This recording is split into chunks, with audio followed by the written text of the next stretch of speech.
Midwest Box Trucker. In today's video, I want to touch on a widely debated topic. On one of my last videos, it was a big debate about, middle mile and final mile and, stuff of that nature. So today, I just want to give my take on, middle mile versus final mile and, a couple of the differences and the reason why I choose middle mile over final mile. I've been in business now 4 years, and pretty much, I've been on a lot of different, of the owner operator websites, and pretty much, I've seen a lot of final mile from when I was in my Sprinter van until, when I transitioned into the box truck, maybe a year and a half ago. And, I've always kind of passed over, the final mile work. I've talked to companies like Select Express, probably 2.5 years ago. Because once again, when I started my trucking company, it wasn't a box truck wave. Nobody was doing content on Amazon Relay, and it wasn't my intentions to, ever be in a box truck. So I didn't jump into, the trucking game on the wave like everybody else. I started my trucking company in May of 2019, which was pre-COVID. Like 4 or 5 months after I started my trucking company, COVID rolled around. So, and I ran straight through that in my Sprinter van. Then I was doing like a medical contract local and some other local stuff. And then I transitioned into signing my van on, with a expedited shipping company where I kind of travel most of the U.S., particularly the, southern states, central Illinois, the Midwest, somewhat going west, but I didn't go, really far west. So yeah, I transitioned into that. And while I was out over the road expediting is when I found out about the whole, box trucking thing through YouTube. It was starting up, I say 2020, mid 2020, something like that is when a couple of the YouTubers started, breaking down content on Amazon Relay. So the point I'm making is I've been around for a while, and I've seen a lot of final mile opportunities, like I said, a lot of which I've always avoided, and it's just, to me, it's some differences. And first off, final mile in general, it's high intensity, it's very physical work. Like I said, a lot of people, they're lazy right now. People don't want to work. Everybody want easy. That's why it's a lot of dismay in the box truck game right now, because a lot of people came in and thought this was a get rich quick scheme, or a cheat code, or, this was the easy route because of the content they were watching, and the success that particular YouTubers were having. And then they jump in, and like I say, things kind of got funky, and then, it's, well, everybody was saying this, that, and this about the trucking. No, it's the misinformation, which, guides a lot of people down the wrong path. So, that's kind of why I'm making this video, because it's like, people jump in and they get a little information on a particular topic and then they run with it. And then when they get into the actual job, they realize that it's just not for them. It's not something they want to do. And me, I kind of saw that beforehand, so like I said, final mile is high intensity. It's very physical work. A lot of people don't want to work that hard. Not only is it high intensity, but the insurance for a lot of final mile contracts, the requirements that particular companies require are substantially higher than even Amazon. Amazon requires a $2 million aggregate on top of the $1 million in general liability, and then $100,000 in cargo. And some people don't want to pay that. You know, that usually only changes your policy for about, I don't know, from $500 to $1,500, if that. And a lot of people complain about that. With a lot of these final mile contracts, you know, a lot of these companies require higher blankets of coverage, you know, as far as, you know, for particular contracts, because it's higher risk, you know. So that's what I'm saying. It's higher insurance, you know, it's higher intensity, very physical work. And then also, you know, you have the workman's comp factor. You know, a lot of middle mile, most of the middle mile, that I just got a Walmart contract with a guy, he's, at least his area code is based out of Canada. I've never asked him if he's in the US or not, but, you know, I signed on with a Walmart contract, you know, to kind of bag him up on some of his guys. And it's similar to what we do at Amazon, except it's less volume. You know, you might pick up 8 skids for 8 post offices and you drop them simultaneously throughout the night, you know, and they give you a route, you know. So yeah, I signed on with a guy, and they do require that you sign on with a company, you know, which provides workman's comp. And the reason he said he does that, and this is middle mile, the reason why he said he does that is because he had an injury with a guy, an actual employee, falling off a truck or hurting himself on a truck while they were doing Amazon. And he said Amazon held no liability for that injury. So it was a big process, and he ended up he lost a bunch of money because it fell on him.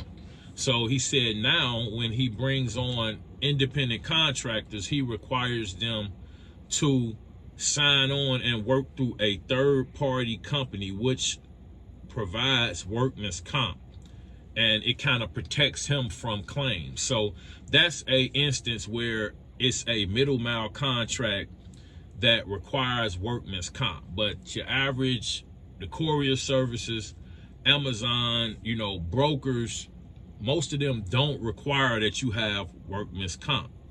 Okay, you need workman's comp for final mile. So that's another expense. So once again, it's high intensity, very physical, you know, higher insurance, you know, and substantially. And then on top of that, you need workman's comp. Okay, you don't need workman's comp in middle mile. You know, the same way with the intensity. You see plenty of females doing Amazon relay alone, without a male, on their own. How often do you see a female carrying washers, dryers, awnings, fireplaces, stuff of that nature, you know, on these final mile contracts and routes? You do not see that. You're not going to see that. You know, it's not a female industry. So that's another thing. You know, it's a lot of women that want to get into the trucking industry. They want to start trucking companies. You know, they want to be hands-on. And, you know, that's not feasible in the final mile industry. So, you know, that X's out a lot of the owner-operators. You know, a bunch of the women are, you know, female owner-operators nowadays. I see them driving semis all the times at the truck stop. So, you know, you have to realize that, you know, that kind of excludes a lot of the individuals who are independent contractors, okay, because of the intensity of the work. You know, some of the middle mile work is high intensity. You get with some of these brokers, you know, these driver assist loads, you are pulling skids that are 1,200 pounds, but that's far and few. You know, most of this final mile work is, like I said, going to be high intensity. You know, it's not going to be work that females can do. Every Amazon facility I go into, I see, you know, multiple women doing it on their own. You know, they operating the truck, going in, loading 12 skids, taking them to the post office, offloading them, you know, they getting it done. That's not really feasible in final mile. So that kind of excludes a big group of the individuals that are in the industry, looking for work. So that's another thing. And then it's higher risk. Like I said earlier, so with higher risk, you have a higher chance for claims.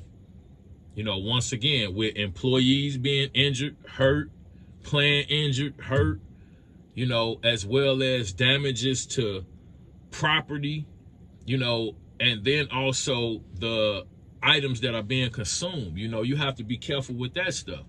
Middle mile, once again, how often do you guys deliver a skid to the post office and you open your back door and 2 of the skids then fell over, 30 of the boxes crushed? What do? You get another skid, you stack it on there neatly, you take it in the post office. How often does your performance manager or Amazon ever come back to you and say, hey, we had 20 boxes that were crushed on your route, you got to pay for them? I've never heard of anybody being charged for anything at Amazon. As long as you deliver it to the post office, stuff gets damaged. It kind of slipped through the cracks. Nobody say nothing.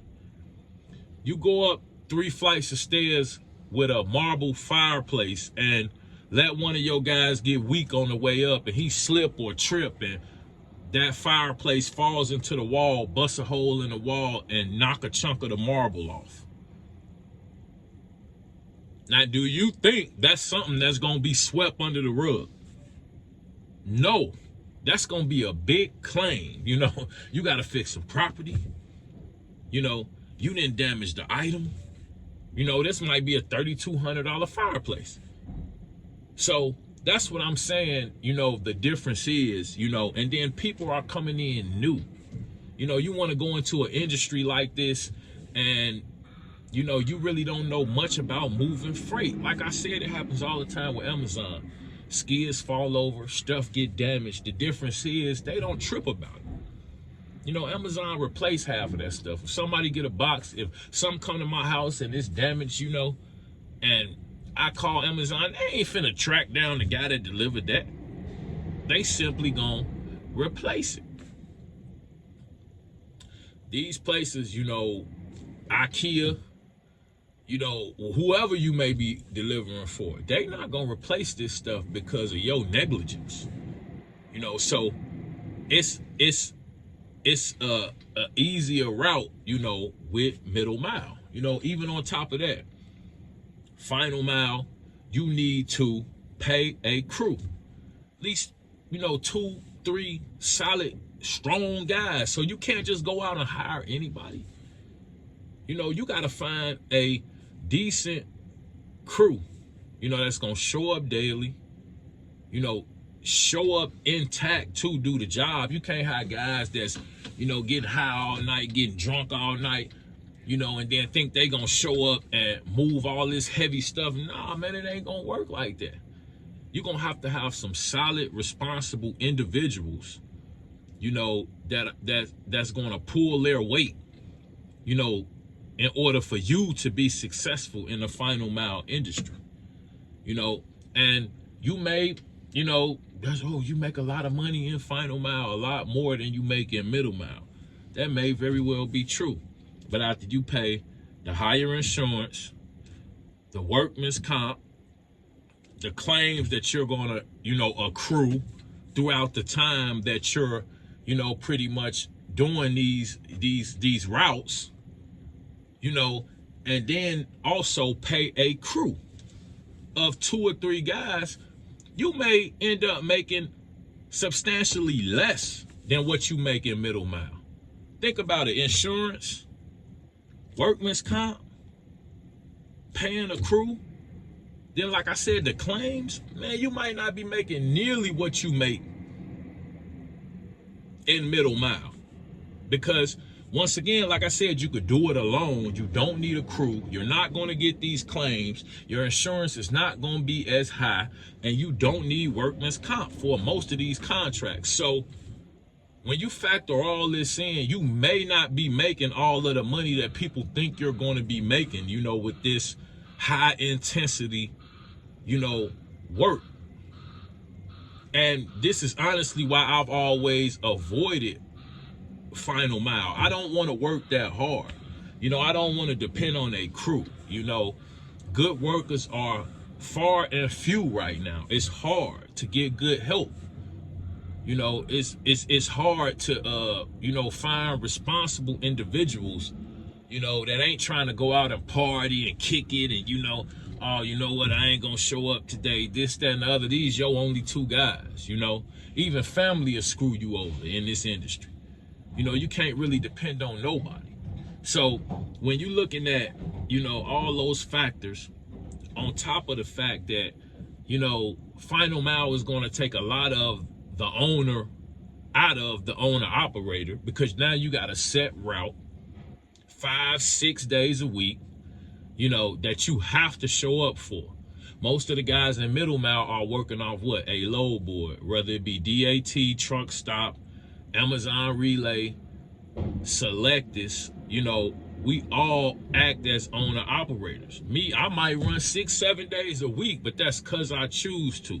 It's not because they're saying, well, you got this route, this is a contract, you need to show up daily. I went through a little bit of that, you know, with the last 2 contracts I had. Whereas, you know, I had one contract that, you know, I worked with them guys all of about 30 days. And I think that one I made a video on when I was starting. You know, the first couple weeks, they went decent.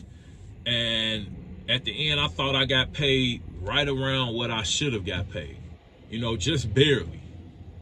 Okay, and to tell you the truth, the check was like $3,600 for 2 weeks. And I'm like, for the work I did, okay, I'm gonna see it through.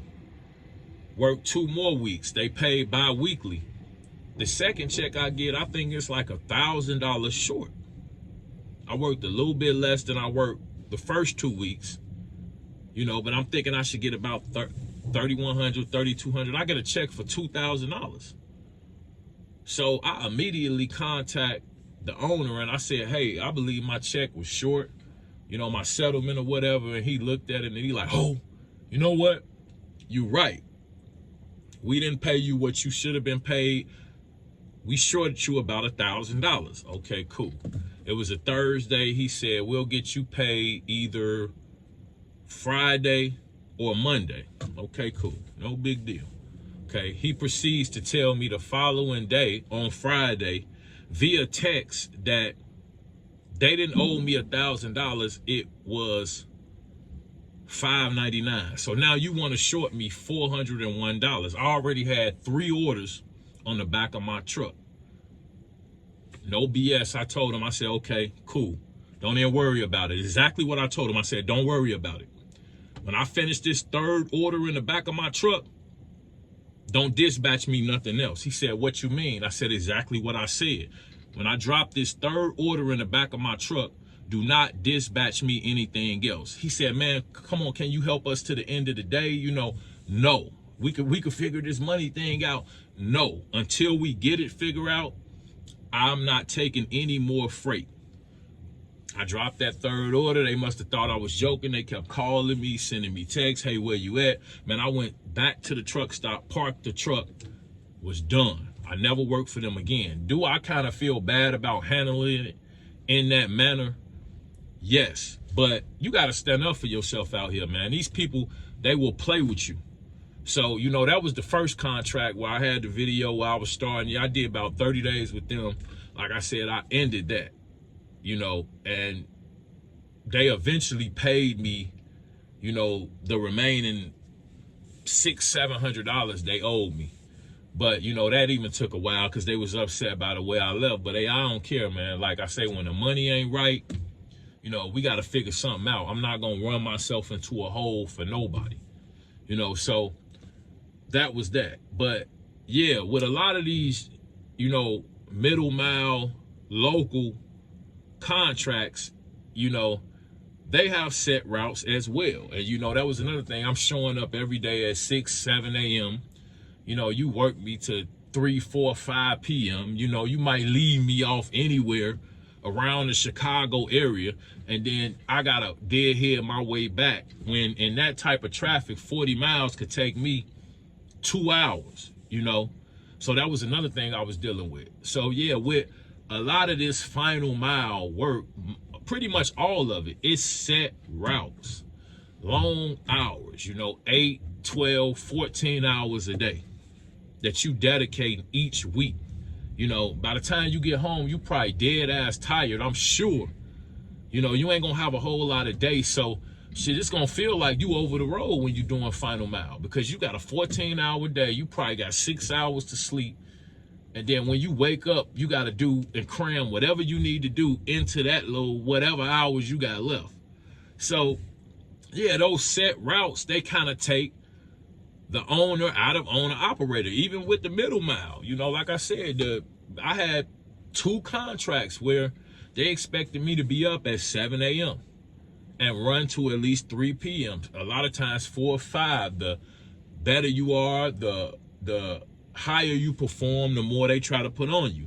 That's the issue I ran into with the second, you know, courier service that I work with, or it was expediting, they called it. But, you know, local expedite. And that was the issue I ran into with them.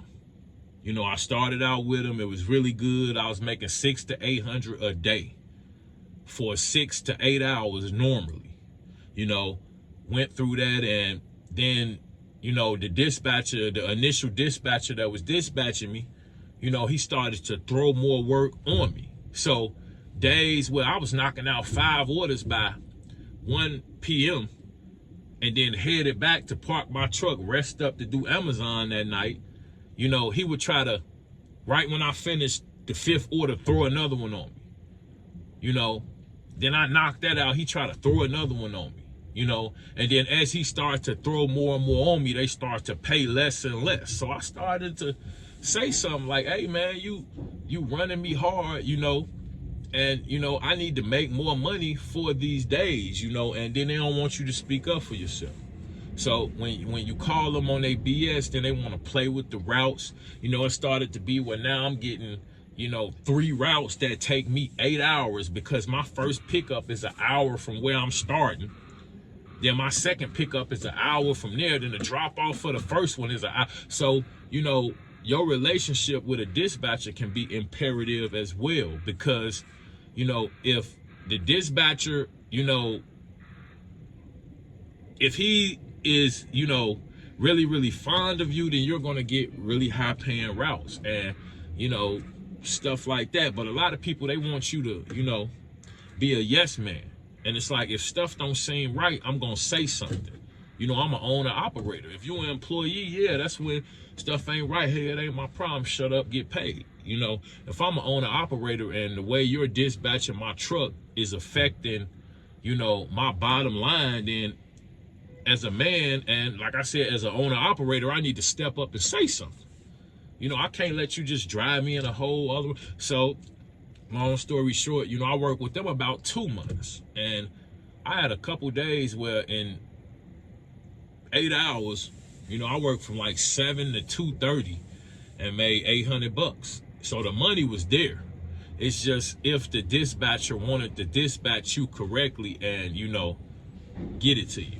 That's what I was kind of running into with them. And then it was peak season was coming up, because I just, you know, cut ties with them probably like 2 weeks ago. I took them, they had a phone that they kind of gave you, and they dispatched the loads to that phone. You could use the GPS on that phone. And yeah, so yeah, I turned their phone in. I'm like, man, I'm good. It was peak season anyway. I had the Walmart contract coming up, and also I got another, like a regional company that I'm gonna work with, you know, that I kind of signed on with too, because it's gonna get super slow, you know, right after this Christmas holiday. So people gonna be fighting for loads, so y'all get prepared for that too. But yeah, you know, it's set routes within, you know, the courier work and the final mile, which, like I said, kind of take the owner out of owner operator. And that's another thing I kind of dislike about final mile as well as the courier work. You have a set schedule. You know, it ain't a dispatcher where they shoot you a load. If you don't want it, you say no. No, these people expect you to show up every day. So with the final mile, most of that, they're going to take a lot of the owner out of owner operator. That's for sure.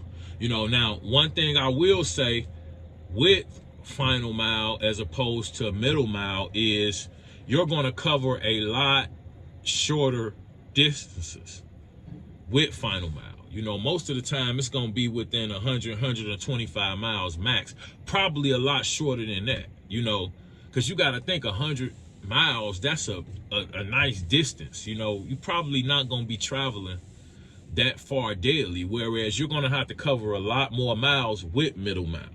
So you're going to do more driving, you know, that's for sure. You're going to cover a lot more miles. You're going to use a lot more fuel. So you're going to see a higher expense in fuel.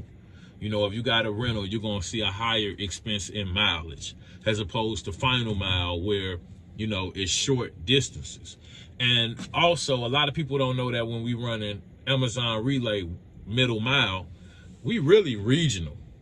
You know, I don't stay local. You know, I'm more regional with Amazon Relay. You know, I'm based out of Illinois, you know, the Chicagoland area. But I travel in Iowa, Wisconsin, Indiana, Michigan. You know, so it's not local, it's more regional work. Once again, with the final mile, you're going to stay local.